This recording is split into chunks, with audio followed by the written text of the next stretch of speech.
Juge, chapitre 8 à partir du verset 22 jusqu'au chapitre 9. Les Israélites dirent à Gédéon, « Domine sur nous, toi, puis ton fils et tes descendants, car tu nous as délivrés de l'oppression de Madian. » Gédéon leur dit, « Je ne dominerai pas sur vous, et mes descendants non plus. C'est l'Éternel qui dominera sur vous. » Gédéon ajouta, « J'ai une demande à vous faire. Donnez-moi chacun les anneaux de votre butin. » Les ennemis avaient des anneaux d'or, car c'étaient des Ismaélites. Ils répondirent, « Nous te les donnerons volontiers. » Et ils étendirent par terre un manteau, sur lequel chacun jeta les anneaux pris dans son butin. Le poids des anneaux d'or que demanda Gédéon fut de près de 20 kilos, et ce, sans compter les ornements en forme de croissant, les boucles d'oreilles et les vêtements de pourpre que portaient les rois de Madian, ni les colliers qui étaient au cou de leurs chameaux. Gédéon en fit un éphod qu'il plaça dans sa ville, à Ophra. Il y devint l'objet des prostitutions de tout Israël, et il fut un piège pour Gédéon et pour sa famille. Les Madianites furent humiliés devant les Israélites et ne relevèrent plus la tête. Le pays fut en paix pendant 40 ans, c'est-à-dire durant la vie de Gédéon. Jérubbaal, fils de Joas, retourna habiter dans sa maison. Gédéon eut 70 fils, tous issus de lui, car il eut plusieurs femmes. Sa concubine, qui résidait à Sichem, lui donna aussi un fils, qu'on appela Abimélec. Gédéon, fils de Joas, mourut après une heureuse vieillesse. Il fut enterré dans le tombeau de son père Joas, à Ophra, village de la famille d'Abiézer. Après la mort de Gédéon, les Israélites recommencèrent à se prostituer au Baal, et ils prirent pour Dieu Baal-Bérith. Les Israélites ne se souvinrent pas de l'Éternel leur Dieu, qui les avait délivrés de tous les ennemis qui les entouraient. Ils ne manifestèrent pas non plus d'attachement à la famille de Jérubbaal, c'est-à-dire Gédéon, après tout le bien qu'il avait fait à Israël. Juge, chapitre 9. Abimélec, le fils de Jérubbaal, se rendit à Sichem vers les frères de sa mère, et voici comment il leur parla, ainsi qu'à tout le clan de son grand-père maternel. « Je vous en prie, dites à tous les habitants de Sichem, vaut-il mieux pour vous que 70 hommes, tous fils de Jérubbaal, dominent sur vous, ou bien un seul homme? Et souvenez-vous que je suis fait des mêmes os et de la même chair que vous. » Les frères de sa mère répétèrent pour lui toutes ces paroles à tous les habitants de Sichem, et leur cœur pencha en faveur d'Abimélec, car ils se disaient « c'est notre frère ». Ils lui donnèrent 70 pièces d'argent, prises dans le temple de Baal-Bérith. Abimélec s'en servit pour acheter des vauriens et des aventuriers qui le suivirent. Il vint chez son père à Ophra et tua ses frères, les 70 fils de Jérubbaal, sur une même pierre. Jotham, le plus jeune fils de Jérubbaal, fut le seul rescapé, car il s'était caché. Tous les habitants de Sichem et de Milo se rassemblèrent. Ils vinrent proclamer Abimélec roi, près du chêne planté dans Sichem. Jotham fut informé de la situation. Il alla se placer sur le sommet du mont Garizim, et voici ce qu'il leur cria à haute voix. « Écoutez-moi, habitants de Sichem, et que Dieu vous écoute. Les arbres partirent pour sacrer un roi et le mettre à leur tête.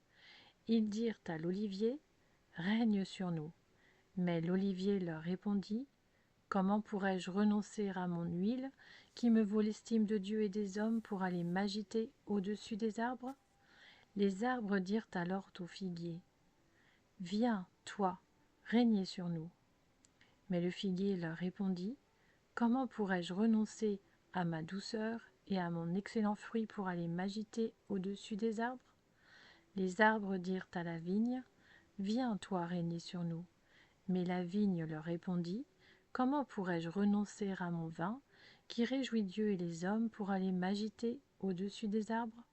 Alors tous les arbres dirent au buisson de ronces, « Viens, toi, régner sur nous. » Et le buisson de ronces répondit aux arbres, « Si vous voulez vraiment me sacrer roi et me mettre à votre tête, venez vous réfugier sous mon ombrage. Sinon, un feu sortira du buisson de ronces et dévorera les cèdres du Liban. » Maintenant, est-ce avec fidélité et intégrité que vous avez agi en proclamant Abimélec roi? Avez-vous agi avec bienveillance pour Jérubbaal et sa famille? L'avez-vous traité conformément au service qu'il a rendu? En effet, mon père a combattu pour vous. Il a risqué sa vie et vous a délivré de l'oppression de Madian. Et vous, vous vous êtes attaqué à sa famille. Vous avez tué ses 70 fils sur une même pierre et vous avez proclamé roi sur les habitants de Sichem Abimélec, le fils de sa servante, parce qu'il est votre frère. Si c'est avec fidélité et intégrité que vous avez aujourd'hui agi envers Jérubbaal et sa famille, eh bien, qu'Abimélec fasse votre joie et que vous fassiez aussi la sienne. Sinon, qu'un feu sorte d'Abimélec et dévore les habitants de Sichem et de Milo, et qu'un feu sorte des habitants de Sichem et de Milo et dévore Abimélec. Jotham se retira et prit la fuite.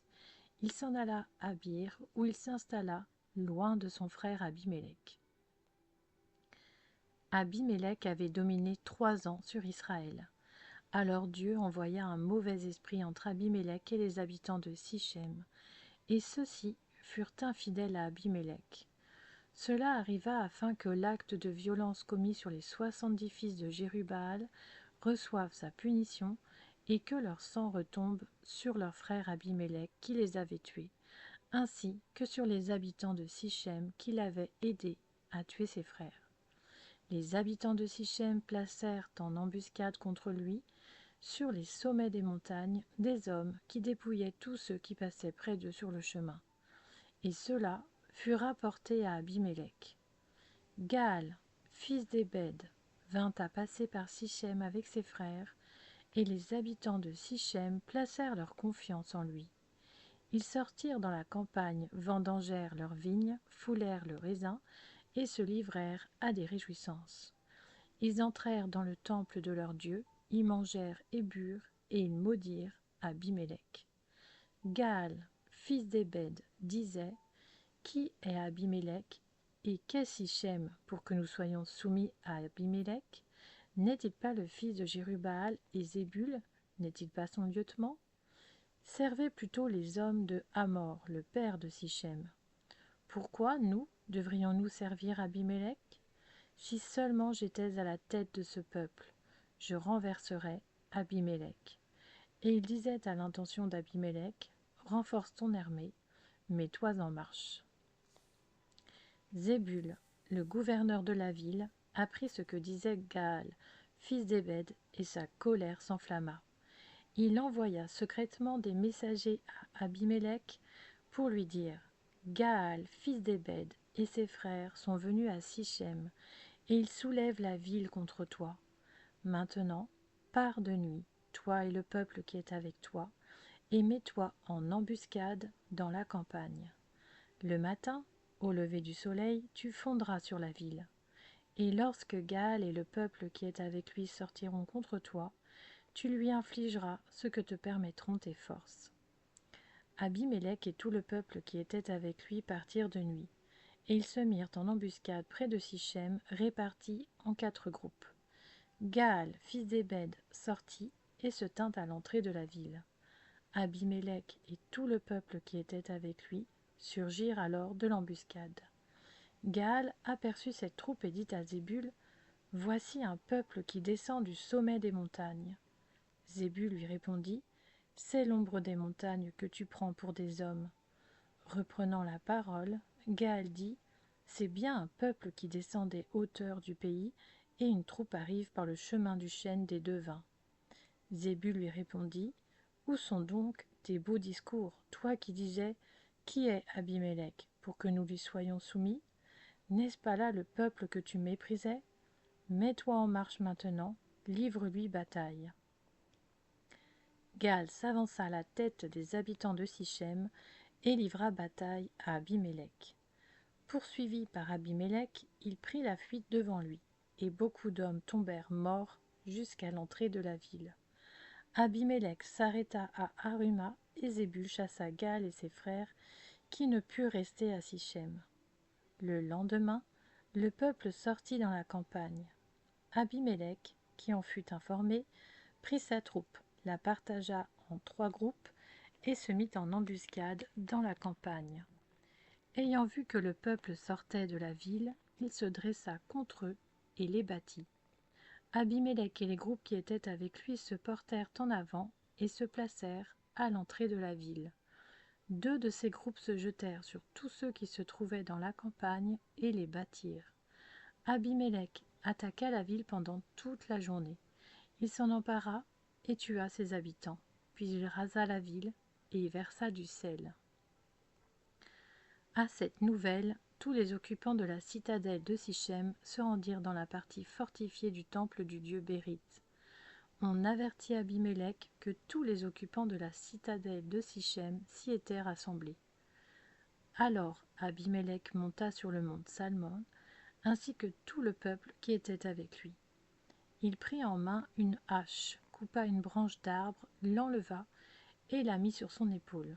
Ensuite, il dit au peuple qui était avec lui: « Vous avez vu ce que j'ai fait. Dépêchez-vous de faire comme moi. » Ils coupèrent chacun une branche et suivirent Abimélec. Puis ils placèrent les branches contre la forteresse et l'incendièrent avec ceux qui s'y trouvaient. C'est ainsi que tous les occupants de la citadelle de Sichem moururent. Ils étaient 1 millier, hommes et femmes. Abimélec marcha contre Thébets. Il l'assiégea et s'en empara. Il y avait au milieu de la ville une tour fortifiée où se réfugièrent tous les habitants de la ville, hommes et femmes. Ils s'y enfermèrent et montèrent sur le toit de la tour. Abimélec parvint jusqu'à la tour. Il l'attaqua et s'approcha de la porte pour y mettre le feu. Alors une femme lança sur sa tête un morceau de meule de moulin et lui brisa ainsi le crâne. Aussitôt, il appela le jeune homme qui portait ses armes et lui dit: « Dégaine ton épée et donne-moi la mort. Sinon on dira de moi: c'est une femme qui l'a tué. » Le jeune homme le transperça et il mourut. Quand les Israélites virent qu'Abimélec était mort, ils repartirent chacun chez soi. Ainsi, Dieu fit retomber sur Abimélec le mal qu'il avait fait à son père en tuant ses 70 frères, et il fit retomber sur la tête des habitants de Sichem tout le mal qu'ils avaient fait. C'est ainsi que s'accomplit sur eux la malédiction de Jotham, fils de Jérubbaal.